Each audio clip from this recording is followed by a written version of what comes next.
Hello my dear students, welcome back. চলে আসলাম আজকে খুব গুরুত্বপূর্ণ একটা কনসেপ্ট ডিসকাস করার জন্য। আশা করি খুব মন দিয়ে তোমরা ইংলিশে কথা বলা, লাইন বানানোর প্র্যাকটিসটাকে করে যাচ্ছ।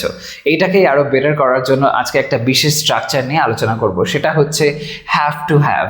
এই হ্যাভ টু হ্যাভ যেটা টেন্স অনুযায়ী কিন্তু পাল্টে গিয়ে কোথাও হ্যাজ টু হ্যাভ হলো, হ্যাড টু হ্যাভ হলো, কোথাও হয়তো শ্যাল উইলের সাথে হ্যাভ টু হ্যাভ হলো, এরকমভাবেও হতে পারে। ঠিক কীরকম সেন্স অনুযায়ী এটা আমরা ব্যবহার করি সেটাই আজকে বোঝাবো। এমন বিশেষ কিছু ক্ষেত্র যেখানে কোনো কিছু দরকার জাতীয় বোঝায়, খুব গুরুত্বপূর্ণ বিষয়, জরুরি ফ্যাক্ট হিসেবে বোঝানো হয়, এরকম ক্ষেত্রগুলোতে কিন্তু জোর দিয়ে বলা বোঝালে তখন সেক্ষেত্রে আমরা এই বিশেষ স্ট্রাকচার ব্যবহার করে থাকি। দেখে নাও খুবই সিম্পল কিছু বেঙ্গলি লাইন্স যেখানে এই ধরনের স্ট্রাকচারের ব্যবহার হয়। লক্ষ্য করো, এটা লিখতে আমার একটা কলম থাকা দরকার। আমার একটা কলম থাকা দরকার।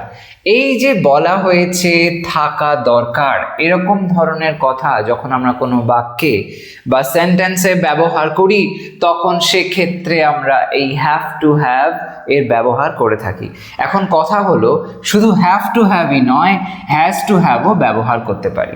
সিম্পল প্রেজেন্ট টেন্সের ফরম্যাট অনুযায়ী আমরা এই বিশেষ স্ট্রাকচার অ্যাপ্লাই করব। ওকে, তো হ্যাভ টু বা হ্যাজ টু যে কোনো একটা ব্যবহার করবে, সেটা ডিপেন্ড করবে সাবজেক্ট কে আছে তার উপরে। তো এটা লিখতে আমার একটা কলম থাকা দরকার, এই যে অর্থটা যদি এটা ট্রান্সলেট করি কি বলবো? আমার, তাই জন্য আই। আমার বলার পরে আমার থাকা দরকার, আই হ্যাভ টু হ্যাভ। কি থাকা দরকার? একটা কলম। I have to have a pen. কি করার জন্য? না এটা লিখতে। তো to write this, I have to have a pen to write this. Okay, এটা লিখতে আমার একটা কলম থাকা দরকার। তাহলে এখানে আমরা এই যে হ্যাভ টু হ্যাভের ব্যবহারটা দেখতে পেলাম, এই ব্যবহারটা কি সেন্সকে হাইলাইট করছে? কোনো কিছু যখন থাকা দরকার এরকম ধরনের অর্থ আমরা বাংলায় বলছি, তখন সেক্ষেত্রে আমরা হ্যাভ টু হ্যাভ ব্যবহার করে কিন্তু বলতে পারি।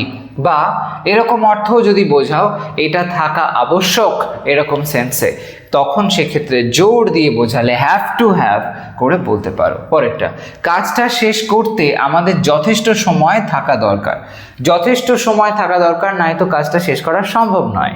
এরকম সেন্সে এই দেখো থাকা দরকার সেন্স আসলো, এই অর্থ অনুযায়ী আমরা এই সেন্টেন্সটাকে এইভাবে বলবো, উই হ্যাভ টু হ্যাভ, আমাদের থাকা দরকার। কি থাকা দরকার?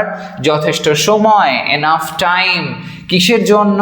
কাজটা শেষ করতে। ইনফিনিটিভ আবার হচ্ছে to finish the work. Okay, we have to have enough time to finish the work. আমাদের কাজটা শেষ করতে যথেষ্ট সময় থাকা দরকার, এরকম সেন্সে। তাহলে আবারও একবার এই থাকা দরকার এরকম একটা অর্থ অনুযায়ী কিন্তু আমরা এখানে দেখতে পাচ্ছি হ্যাভ টু হ্যাভ এর ব্যবহার হয়েছে। ওকে, চলো পরের লাইনটা দেখো। সবার সামনে কথা বলতে তার আত্মবিশ্বাস থাকা দরকার। এই যে কথাটা, আত্মবিশ্বাস থাকা দরকার, একই প্রসেসে লাইনটা আমরা লিখতে পারি। আমরা এখানে দেখতে পাচ্ছি ইনফিনিটিভের জায়গাগুলো কোথায় কোথায় হ্যাভ টু হ্যাভ যেহেতু হচ্ছে, তাই টু হ্যাভ একটা ইনফিনিটিভ ফরম্যাট। এছাড়া আমরা আবারও লক্ষ্য করছি যে এরকম কথা বলতে সেন্স আছে, তার মানে এখানেও একটা ইনফিনিটিভ হবে, যেরকমটা আগেও হয়েছে। তো সেইভাবে ট্রান্সলেট করলে সবার সামনে কথা বলতে তার আত্মবিশ্বাস থাকা দরকার। She has to have confidence to speak in public. She has to have confidence, এইখানে শি যেহেতু হয়েছে সাবজেক্ট, তাই জন্য হ্যাভ পাল্টে গিয়ে হয়ে গেল has. She has to have, she has to have কি? Confidence to speak in public. তার আত্মবিশ্বাস থাকতে হবে, সেই বিষয়টাকে কিন্তু বোঝানো হচ্ছে। তার আত্মবিশ্বাস থাকতেই হবে, আত্মবিশ্বাস থাকা দরকার, এরকম ধরনের সেন্সগুলো এখানে চলে আসছে। তো সেটা যদি থাকে তাহলে কি হবে? না সবার সামনে কথা বলতে সে পারবে, টু স্পিক কথা বলতে, তাই সবার সামনে অর্থে এখানে ইন পাবলিক ব্যবহার হয়েছে তারপরে। ওকে, তো she has to have confidence to speak in public. বোঝা যাচ্ছে হ্যাভ টু হ্যাভ আর হ্যাজ টু হ্যাভ এরকম সেন্স অনুযায়ী ব্যবহার করবে। তারপরেরটা, দাঁড়িয়ে থাকতে এটাকে ঠিকমতো সমর্থন থাকা দরকার। মানে কোনো একটা জিনিস আছে, সেই জিনিসটার দাঁড়িয়ে থাকার জন্য স্ট্যান্ড করে, যে কোনো কিছু র্যান্ডামলি আমি একটা লাইন এরকম লিখেছি, ধরে নাও কোনো একটা লাইক ফটোগ্রাফ তুমি যদি দাঁড় করিয়ে রাখতে চাও, তাহলে সেরকম সেন্স অনুযায়ী বলেছি তো সেটাকে দাঁড় করিয়ে রাখতে বা থাকতে ঠিকমতো সমর্থন থাকা দরকার, মানে ঠিকমতো একটা সাপোর্ট তাকে দিতে হবে, আদারওয়াইজ সেটা পড়ে যাবে। এরকম সেন্স অনুযায়ী it has to have, it subject হয়েছে, it has to have, it has to have কি proper support to stand, it has to have, it subject হলো, তারপরে হ্যাজ টু হ্যাভ থাকতে হবে, থাকা দরকার, এরকম একটা সেন্সে ইট হ্যাজ টু হ্যাভ কি প্রপার সাপোর্ট, একটা ঠিক মতন সাপোর্ট দরকার, সমর্থন দরকার, কিসের জন্য? টু স্ট্যান্ড, দাঁড় করিয়ে থাকতে বা দাঁড়িয়ে থাকতে, এরকম সেন্সে। তারপরেরটা, এবার যে লাইনগুলো আমরা দেখবো সেখানে দেখবো হ্যাড টু হ্যাভ এর ব্যবহার। আগে দেখলাম হ্যাভ টু হ্যাভ আর হ্যাজ টু হ্যাভ এর ব্যবহার, যেটা প্রেজেন্টে হয়, আর হ্যাড টু হ্যাভ যখন আমরা বলি সেটা হয় পাস্ট টেন্সে। তো পাস্ট টেন্স যদি আমরা লক্ষ্য করি, দেখো লাইনটা, ওই বইটা কিনতে আমার টাকা থাকা দরকার ছিল, টাকা থাকা দরকার ছিল, এরকম ভাবে বলা হচ্ছে। যখন এরকম ধরনের সেন্স থাকছে যেখানে এরকম কিছু একটা জিনিস দরকার ছিল বোঝানো হচ্ছে, তখন আমরা হ্যাড টু হ্যাভ ব্যবহার করে বললে লাইনটা এরকম হবে, I had to have money to buy that book, I had to have, দরকার ছিলই ছিল, এটা খুব গুরুত্বপূর্ণ বিষয়, এরকম সেন্স থেকে আই হ্যাড টু হ্যাভ কি দরকার ছিল? টাকা থাকা, মানি, কিসের জন্য? বইটা কিনতে, টু বাই ওই বইটা, তাই that book. Okay, I had to have money to buy that book. পরেরটা দেখো একই ফরম্যাট অ্যাপ্লাই করে, সমস্যার মুখোমুখি হতে তার সাহস থাকা দরকার ছিল, তার সাহস থাকা দরকার ছিল, এই যে সেন্সটা কিসের জন্য এখানে বলা হয়েছে? না সমস্যার মুখোমুখি হতে।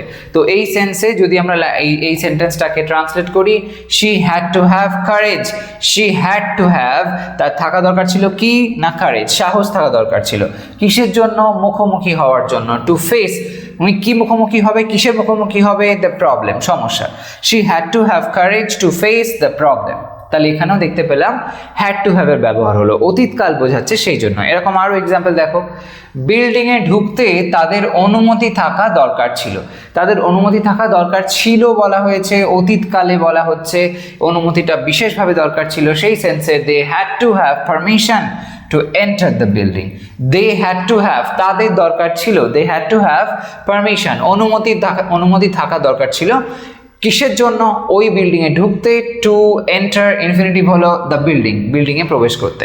তারপর কাজটা শেষ করতে তার সাহায্য থাকা দরকার ছিল, কাজটা শেষ করতে তার সাহায্য থাকা দরকার ছিল, একই প্রসেস অ্যাপ্লাই করো, আমার করার আগে তোমরা ঝটপট লিখে নাও, কাজটা শেষ করতে তার বলা হয়েছে, তার, তাই জন্য এখানে হি ব্যবহার করা হয়েছে, সিও হতে পারে, জেন্ডার অনুযায়ী যেটা হবে সেটা লিখবে। তারপরে হ্যাড টু হ্যাভ, সেটা কি বোঝাচ্ছে? যে কাজটা শেষ করতে তার ওই যে দরকার ছিল বিষয়টা, সেটা যেটা এতক্ষণ দেখছি আমরা সেইটা, হি হ্যাড টু হ্যাভ। তারপরে কিসের দরকার ছিল? না সাহায্য, হেল্প বলতে পারো, সাপোর্ট বলতে পারো, যা খুশি বলো। তো এটা কিন্তু এখানে হেল্প শব্দটা ভার্ব হয়নি, নাউন হয়েছে, এটা খেয়াল রাখবে। He had to have help, কিসের জন্য দরকার ছিল? শেষ করতে, টু কমপ্লিট, কি কমপ্লিট করতে? কাজটা, the task, he had to have help to complete the task. পরেরটা দেখো, এখানে যে স্ট্রাকচারটা আছে সেটা উইল বা শ্যাল এর পরে হ্যাভ টু হ্যাভ এর ব্যবহার, উইল বা শ্যালের সাথে হ্যাভ টু হ্যাভ, তার মানে আমরা বুঝতে পারছি ফিউচারকে বোঝাচ্ছে। ফিউচার, আগে প্রথমে দেখলাম প্রেজেন্ট, তারপরে দেখলাম পাস্ট, এবার আসলো ফিউচার। তো এখানে কি সেন্সটা আসছে লক্ষ্য করো, এই কাজের জন্য আমাকে একটি ভালো পরিকল্পনা রাখতে হবে, রাখতে হবে, ফিউচারে বোঝানো হচ্ছে এটা আমায় রাখতে হবে, এরকম একটা সেন্সে, এখন নেই বাট ফিউচারে রাখতে হবে। তখন সেক্ষেত্রে লাইনটা আমরা ট্রান্সলেট করলে এইভাবে বলতে পারি, I will have to have a better plan for this work, এই কাজের জন্য আমাকে একটি ভালো পরিকল্পনা রাখতে হবে, যা পরিকল্পনা তার থেকে একটু ভালো, সেরকম সেন্স থেকে বেটার শব্দটা ব্যবহার করা হয়েছে। আই উইল ব্যবহার হলো, তারপরে হ্যাভ টু হ্যাভ আসলো। মনে রাখবে শ্যাল বা উইলের পরে কিন্তু আমরা হ্যাড লিখি না, উইল বা শ্যালের পরে আমরা হ্যাভ লিখি, বা যে কোনো মোডালের পরেও আমরা কিন্তু হ্যাভই লিখি। ওকে, তো I will have to have কি থাকতে হবে? না একটা বেটার প্ল্যান থাকতে হবে, কিসের জন্য? এই কাজের জন্য, ফর দিস ওয়ার্ক। তারপর কলের জন্য আমাকে আমার ফোন প্রস্তুত রাখতে হবে, কলের জন্য মানে ফোন কলের জন্য, কলের জন্য আমাকে আমার ফোন প্রস্তুত রাখতে হবে। আবারও একবার ফিউচার সেন্স আসছে, তাহলে সেই অর্থে I will have to have my phone ready for the call, I will have to have, আমাকে রাখতে হবে, I will have to have কি? মাই ফোন রেডি, আমার ফোনটাকে রেডি রাখতে হবে, কিসের জন্য? ফর দ্য কল, একটা কোনো নির্দিষ্ট কল আসবে তার জন্য ফোনটাকে রেডি রাখতে হবে, না তো ফোনটা ধরতে পারবো না, তো I will have to have. তো এরকম ভাবে পরেরটা দেখো কি বলছে, এরকম সেম প্রসেসে আমাকে তার সঙ্গে কথা বলতে হবে, কথা বলতে হবে, এখন কথা বলাটা খুব দরকার, এরকম সেন্স বোঝাচ্ছে। সেই অর্থ অনুযায়ী আমরা এরকম ভাবে বলতে পারি I shall have to have a word with him. আইয়ের পরে এখানে শ্যাল ব্যবহার করা হয়েছে এবং তারপরে হ্যাভ টু হ্যাভ আসলো। I shall have to have কি, I shall have to have a word with him. তো এরপরে নেক্সট লাইনটা লক্ষ্য করো কি বলছে, তার সঠিক প্রশিক্ষণ থাকতে হবে, তার সঠিক প্রশিক্ষণ থাকতে হবে। আবারও একবার একটা জরুরি বিষয় আসলো যেটা তার থাকতে হবে, থাকাটা দরকার, এরকম সেন্সে he shall have to have proper training. He ব্যবহার হয়েছে তার অর্থে, তারপরে শ্যাল এসেছে। শি বা হি এর পরে অনেকের ধারণা শ্যাল বোধহয় বসানো যায় না, এরকমটা কিন্তু মোটেও নয়, বসতেই পারে। এখানে যেরকম আমি ইউজ করেছি হি shall have to have proper training, তাহলে এখানে হ্যাভ টু হ্যাভ এর ব্যবহার আমরা লক্ষ্য করলাম। তো এরকম ভাবে তোমরা দেখতে পেলে কিভাবে কোথাও হ্যাভ টু হ্যাভ, কোথাও হ্যাজ টু হ্যাভ, কোথাও বা হ্যাড টু হ্যাভ, কোথাও শ্যাল বা উইল তার সাথে হ্যাভ টু হ্যাভ এর ব্যবহার এরকম ভাবে ইউজ করতে পারো। মনে রাখবে কোনো জরুরি বিষয় বোঝাবে, কিছু দরকার জিনিস বোঝাবে, এরকম অর্থ অনুযায়ী আমরা কিন্তু হ্যাভ টু হ্যাভ এর ব্যবহার করে থাকি। সেন্স অনুযায়ী এটা পাল্টে গিয়ে কোথাও হ্যাভ, হ্যাজ, হ্যাড হবে, সেটা বুঝে নিতে হবে। টেন্সটা কি আছে, কি অর্থে বলছি, এই হলো ব্যাপার, যেরকমটা এখানে আমি করলাম। এই ধরনের লাইন তোমরাও বানাও। কোথাও কোনো কনফিউশন হলে কমেন্ট সেকশনে অবশ্যই জানিও। আজকের ভিডিও এই পর্যন্তই থাকছে। এটাকে একটা লাইক করতে ভুলো না, শেয়ার করো সমস্ত ফ্রেন্ডসদের সাথে। আর এই চ্যানেলটাকে এখনও সাবস্ক্রাইব না করে থাকলে অফকোর্স করে নিও, কারণ এই ধরনের ইনফরমেটিভ ভিডিওস তোমরা আমার চ্যানেল থেকে পেতেই থাকবে। আজ তবে আসি, সবাই ভালো থাকো, সুস্থ থাকো, বাই বাই।